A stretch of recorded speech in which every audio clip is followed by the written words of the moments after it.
وقال سبحانه وتعالى أفلا يتدبرون القرآن ولو كان من عند غير الله لوجده فيه اختلافا كثيرا.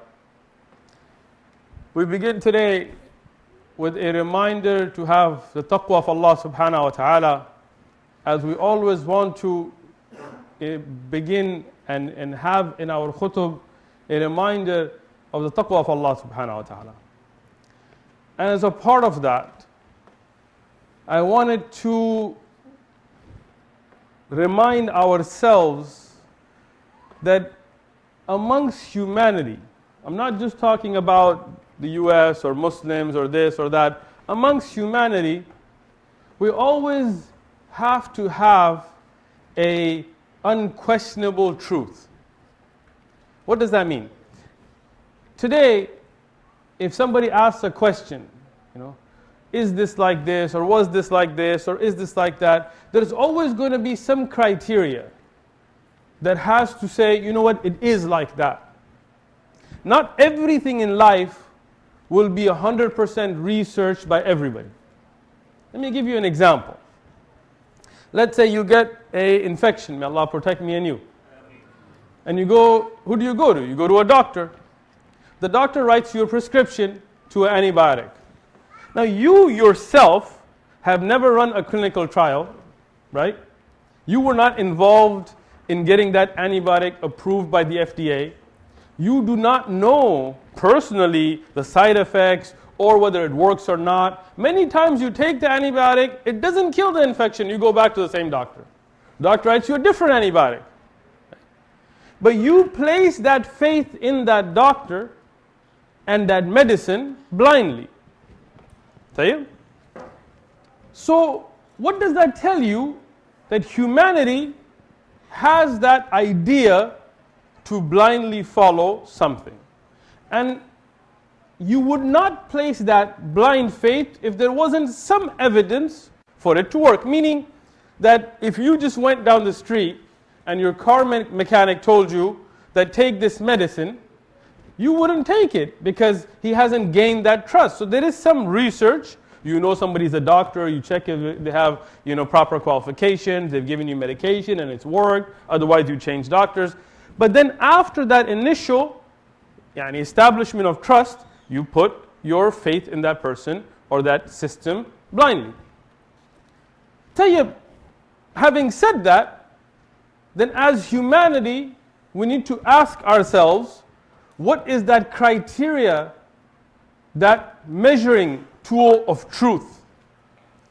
And there are many answers. I will tackle 3 of the more popular answers today. And this is very important for us, for our future generations, for us as du'at, as people giving da'wah towards Allah subhanahu wa ta'ala, and for us as believers.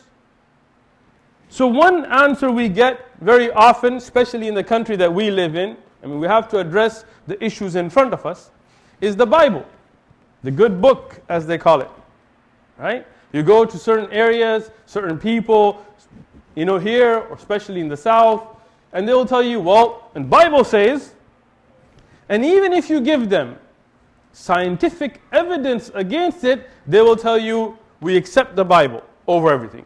They will tell you the earth is only around 10,000 years old. You will tell them, look, we have carbon dated materials on the earth older than that. They say, but the Bible says, and they make that as their criterion of right and wrong.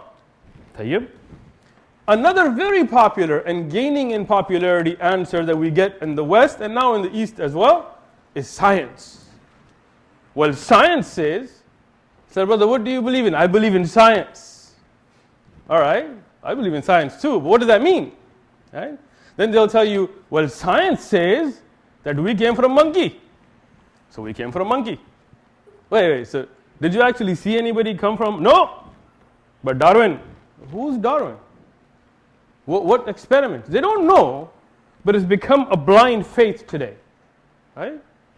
And the third, inshallah, what we will address it today as well, is the Quran. We as Muslims believe in the Quran. We say the Quran, and by the authority granted in the Quran, the Rasul alayhi salatu salam, in the Sahih Ahadith, we say that this is the criterion for right and wrong. This is the measuring of right and wrong. The Quran above everything else.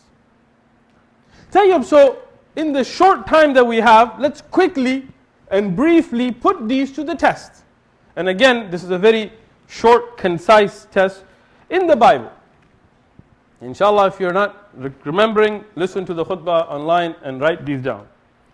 In the Old Testament, in Genesis 1, 11, 27. Genesis 1, chapter 11, verse 27. It mentions that vegetation was here before man.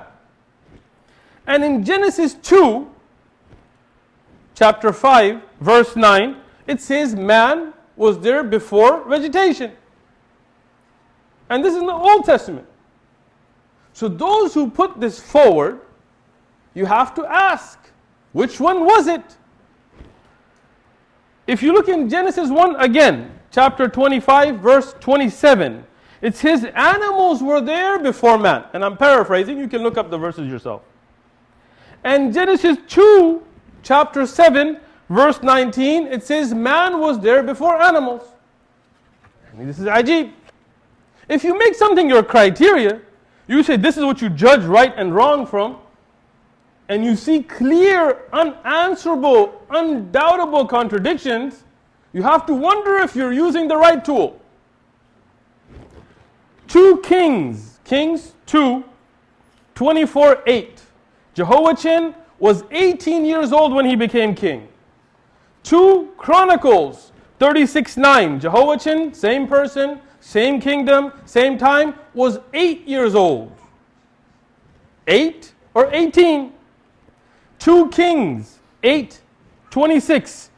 Isaiah was 22 years old when he became king.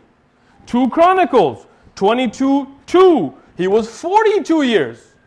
Even if you use dog years, you're not going to be able to get these calculations out. Right? So which one was it? Same person, same duration of reign, same place, same. Which one was it? John 1. No man had seeth God at any time. No man had seen God at any time. Exodus 33. Lord spoke to Moses face to face like a friend meets a friend. Which one was it? Especially since John is in the New Testament, so the Exodus already mentioned it. It's not like it happened later. Psalms 92. The righteous shall flourish. Isaiah 57. The righteous shall perish. Well, that's a pretty big difference, flourishing and perishing. Matthew 27. The last words of Jesus were, my God, why hast thou forsaken me? Luke 23, New Testament now. Last words of Jesus were, Father, unto thy hands I commend my spirit. John 19, last words of Jesus were, it's finished. And that's it, it's finished. So which were his last words? When we put this forward to those who call themselves biblical scholars, you will not find an answer. You can watch the videos on the OMF channel, you will see the debates live. They have no answer. Some of them will tell you, well, these aren't literal accounts, they're just the words of men. Well, if they're the words of men, then they're not the words of God. Well, they're inspired by God. Do they have mistakes? Yes, obviously.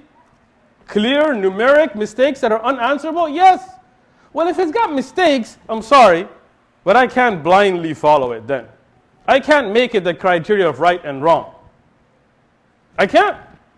If I know they're clear, and as the Jehovah's Witnesses have published in their writings, 50,000 errors in the Bible as we see it today, then how can you make that the criterion between right and wrong?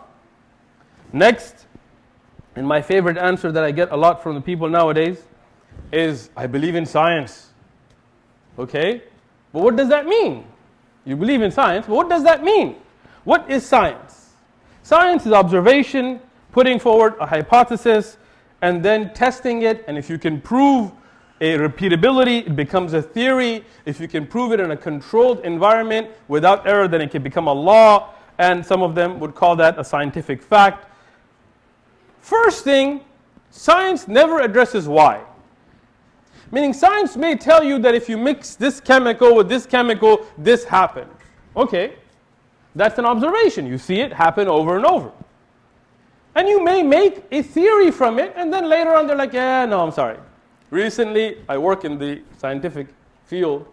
They published a peer-reviewed journal that talked about things that were considered to be scientific facts that really weren't. Many of the things that we believe scientific facts really weren't. They were just experiments. They saw some results. Later they found out, you know what? It didn't really do that. Some people, they give them certain pills. They said, this does this for you. Fish oil does this for you. This to you.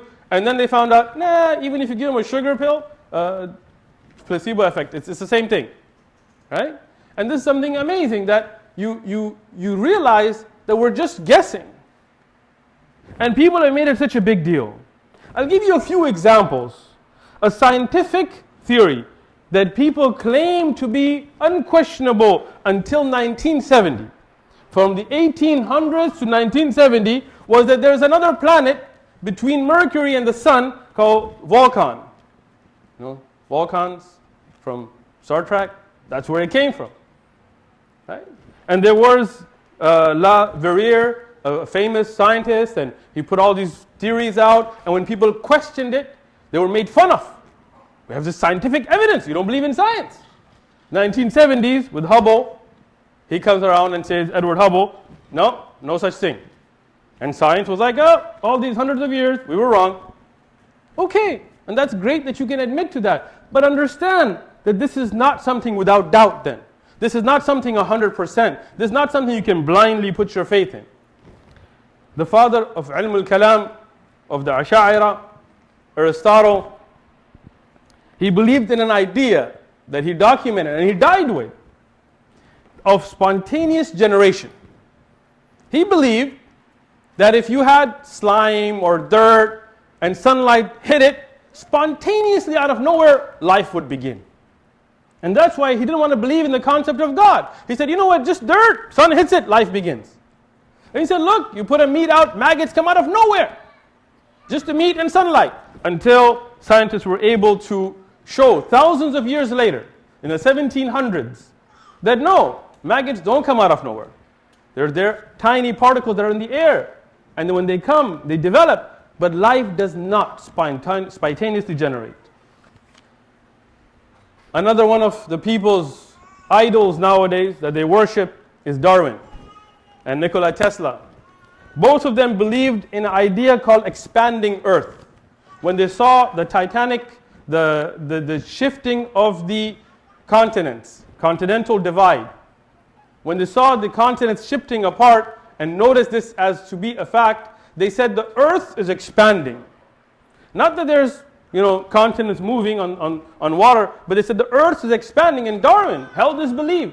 Nikola Tesla held this belief. Google it, look it up. Until later, they were like, you know what? No, sorry, Earth's not expanding. It's just, continents moving around on water. Albert Einstein, another idol people worship. Not even going to get into, what's that other, Stephen Hawking, right? Albert Einstein believed in a static universe. Look it up. He died with this belief that the universe is static. It is not expanding, it is not moving, it is static. Right? Until he was proven wrong by Edward Hubble, again, the one that the Hubble telescope is named after, in 1929. 1929. Until then, they believed the universe was static. But the Quran told us 1300 years before Hubble. فَقَالَ سُبْحَانَهُ وَتَعَالَى إِنَّا لَمَوْسِعُونَ. What does Allah subhanahu wa ta'ala say? Verily we are expanding it. 1300 years before Hubble. Einstein was wrong, Darwin was wrong, many of their theories were wrong. Right? Now, I will put forth the third of those things that are unquestionable. فَقَالَ سُبْحَانَهُ وَتَعَالَى ذَلِكَ الْكِتَابِ لَا رَيْبَ فِيهِ. Allah subhanahu wa ta'ala begins His kitab after Surah Al-Fatiha, in the beginning of Surah Al-Baqarah, by taking a statement and putting it out there that nobody can match. Allah subhanahu wa ta'ala puts a challenge out there, puts a fact out there that this is a book, the Quran, that there is no doubt in. There is no shak, there is no raib, there is no second guessing this book. Subhanallah, you will not find such a statement in any other book. I have never seen a scientific research or a Islamic scholar's work or anything that can make such a statement. That there is no doubt, there is no mistake, there is no questioning. And this challenge has been put out there for over 1400 years, revealed to us. The ayah has been with Allah forever. It's kalamullah, ghair makhluq. But it was revealed to us and has been out there, and nobody has been able to challenge it. And Allah subhanahu wa ta'ala, He tells us in the Quran, أَفَلَا يَتَدَبَّرُونَ الْقُرْآنِ, don't you contemplate on the Quran? Why don't you? This way to ask a question to give you a meaning, that contemplate on the Quran. وَلَوْ كَانَ مِنْ عِنْدِ غَيْرِ اللَّهِ, if it was from other than Allah, لَوَجَدُوا فِيهِ اخْتِلَافًا كَثِيرًا, you would have seen it in it many contradictions, many ikhtilaf, many things that didn't work with each other. And that's what you see in the Bible, the New and Old Testament. After humans manipulated it, corrupted it, you find these clear contradictions. That's what you find in any history textbook, in any science textbook. You will find in it contradictions. You will find in it, they will say one thing one day, and the next day, we're sorry, we changed our minds. Evolution, every theory, it's not a fact, it's an idea. And it develops. And I believe that maybe 100 or a few, who knows, Allahu alam, years from now, as we are laughing at these earlier theories that I mentioned that were proven wrong, people will laugh at the idea of you coming from monkeys. Because every evidence for it has been proven incorrect. I have challenged many scientists to prove evolution in a controlled clinical trial to any degree. They were unable to. Adaptation to environment is different from evolution. And that is why Allah subhanahu wa ta'ala in the Quran, He put out miracle after miracle. If I started to mention the miracles of the Quran that have been accepted by science 1,000+ years after observing that miracle, that could not have been known by the Prophet Muhammad sallallahu alaihi wasallam during his time, not only would I be out of time today, we could go and talk from now till the middle of tomorrow. But I will mention just one thing. A scientist by the name of Dr. Maurice Bucaille, an atheist who set out to destroy religion. Read his own book. Look up who he was. A French researcher. Saw religion incompatible with science. So he started a research on the Bible. And he found glaring errors in the Bible that have been proven wrong by scientific research in our time.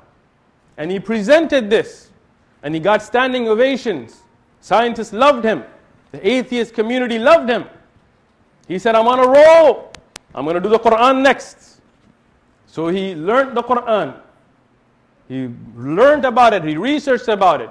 And every time he found, every single incident he found, that modern science, years later, would come to the same conclusion that the Quran had presented at a time where nobody could have known. Until this atheist scientist had to become Muslim. And he is only one of hundreds in our time and thousands before him that had to admit that the Quran is a book of perfection, not a single inaccuracy. Scientists were wrong, the Quran was right, until science caught up to the Quran. That's what he wrote. He said it's impossible, illogical, not possible that a man like Muhammad sallallahu alaihi wasallam, in a desert like Arabia, in the time that he was, especially being unlettered, illiterate, could have possibly gotten all of these right. It is impossible. You can guess once, you can guess twice, you can guess three, but when it gets to be 50 and 60 and 70 without a single inaccuracy, you got to say something is a miracle.